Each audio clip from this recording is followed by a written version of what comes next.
Hi, welcome to another video. Solo Battletech Demeter Colony. This is going to be my battle report, but I know there's a lot of you who are here, you're looking at the time on that video and you're like, wow, that's a really long time. I'm just going to cut to the chase for you guys. You're here for the AI rules. I'm just going to give you straight up the AI rules. I'm actually going to start with just some generic AI rules that you could use instead. I'll put these on my website as well, on the Arjade Rangers Weebly. arjaderangers.weebly.com. It's down in the bottom right corner there. But look, I thought that this is what you want. I'm going to start with this. This is probably the simplest way to do what it is that you want to do if you want to play Solo Battletech. That is, you're trying to come up with an AI system that, you know, can help get your battle mechs moving in a way that makes sense, right? Sorry if I'm a bit slow today. It is 11:35 at night. I've just finished doing this game, so I'm recording this to try and help you out and getting it up as quickly as possible. I'm actually going to come down here. I think the easiest way, honestly, to do this is to come up with a bunch of natures for your pilots, you know, sort of give them a personality. For the enemy pilots, right? I've just got 6 here because, you know, the 6-sided on the dice.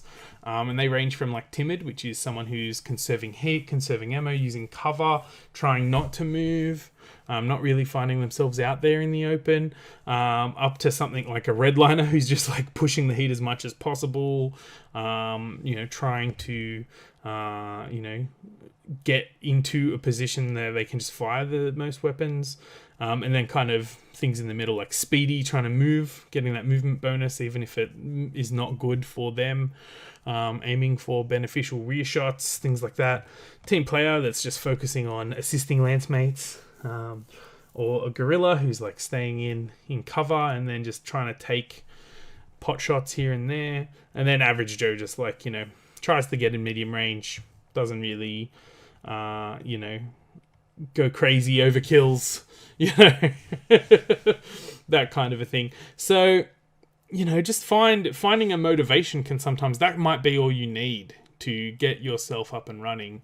And that gives your AI a bit of personality, and that might be all you need to guide the actions that they take, okay? So I would recommend, this is probably the simplest way to do what it is you want to do, with the least stress. So you're taking something like this and running with it. Okay, if that's not what you want to do, this is kind of a generic system I've thrown together. As you can see, I did it.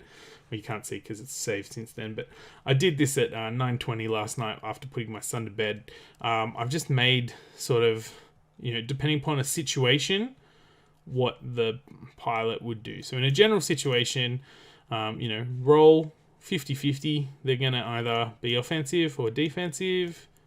If they're offensive, you then roll again. It could be like aim to get kills or shooting for salvage, so deliberately aiming for heads, chests, legs. Assisting lance mate versus the nearest enemy. Assisting lance mate versus the weakest enemy. Terrain supremacy, so trying to just maintain that terrain, whether it's cover, water, height, whatever. Scout and harass. That's, you know, your offensive options. Defensive, if you got 4 to 6, you're going to go defensive. You're just trying to survive and defend self. You might survive and harass from cover. You might defend your nearest lance mate. You might defend your weakest lance mate. Harass from terrain or objective. Harass from your deployment zone and exit routes. Try and keep the exit route clear. Now, that might change once you get below. I've said 75%. You might want to do 50%. Though, just be aware that, you know, blowing 2 legs off is 75% of your mech usually. So, yeah, you get the idea. When they've got low health, give it a crack. You know, rear guard, stay at the back of the group and harass from range and cover. Rear guard, maybe stay at the back of the group and harass from just cover. Don't worry about the range. Harass from cover, but slowly retreat, or retreat using cover and blocking and just run away and not actually engage the enemy. So that might be your options. The other one that I've got here is if it's an objective-based mission, maybe it's a convoy, maybe it's, you know, some kind of defensive thing. Offensively attack the nearest opposing objective.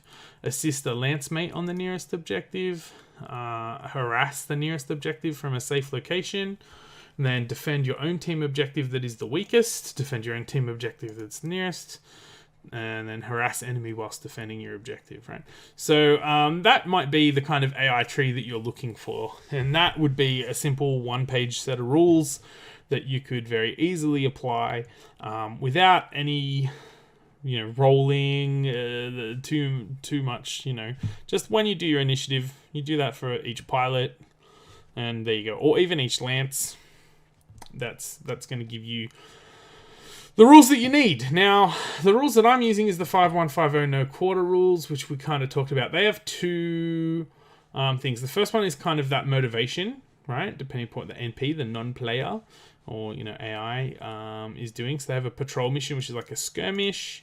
They've got defend sort of motivation, attack motivation, and then pursuing the objective. So if they're going to track down the objective and sort of attack that. So in this case, they're rolling versus the campaign morale, which is usually 3, which is 50-50 chance, or their rep, which is their pilot check. So you roll and you're trying to get under whatever your pilot check is on one dice for these two. And in this case, it's about the group leader, so the lance leader, whatever. And then just the number of dice that you get that are below 3 in this case, or below your piloting check.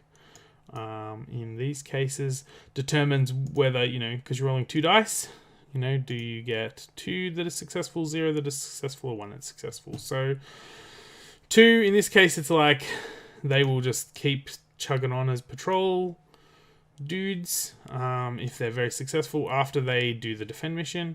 So you roll again on defend mission. In this case, defend mission, but if they lose a fight, then they're going to back away to the table edge, or they will convert to a fighting withdrawal and remove themselves from the table, cover to cover, right?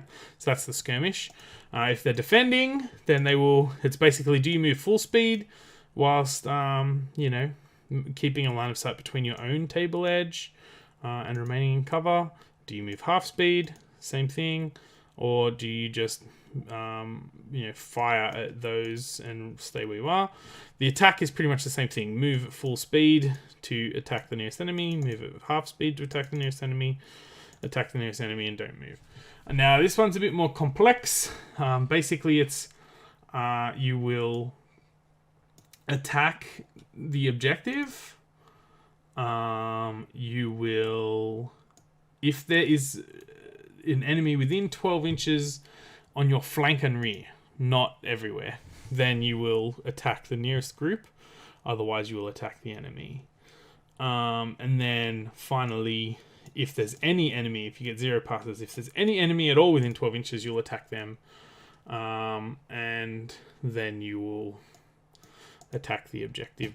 So that's their sort of motivational thing. And you do that sort of each turn. You work out what you're going to do with that. And then the other one that they have is like a moment-to-moment reaction test. So if you get fired on, or your group gets fired on.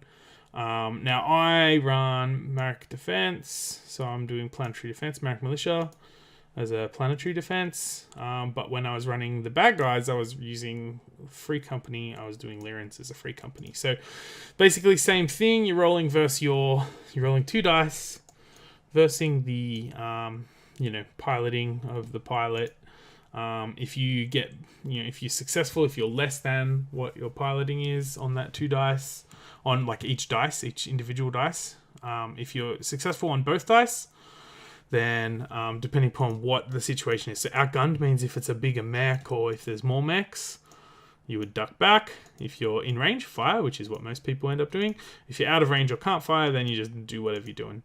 If you only pass 1, then you duck back or you rush shot. Rush shot is basically, they only hit on a 10. So it's like a +2 to miss, if that makes sense.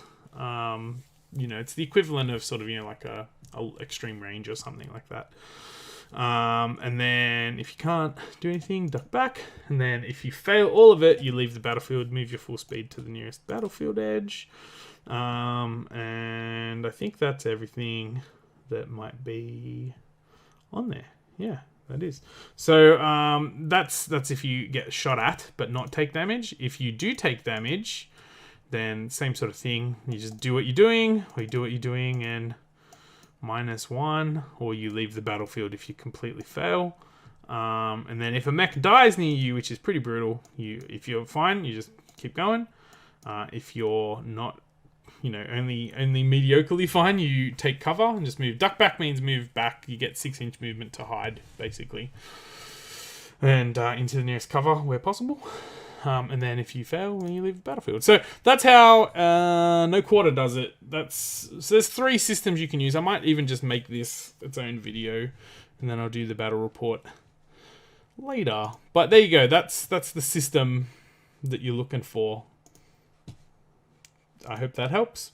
In the next video, yeah, I'm definitely going to do it differently, I think. I'll just put this up by itself. In the next video, we will look at a battle report for how to play 5150. Now, keep in mind, I've only played it twice, but I'll talk more about that in the next video. You don't care about that video if you're watching this one. So there you go. Enjoy. Hasta lasagna. Don't get any on ya. Bye.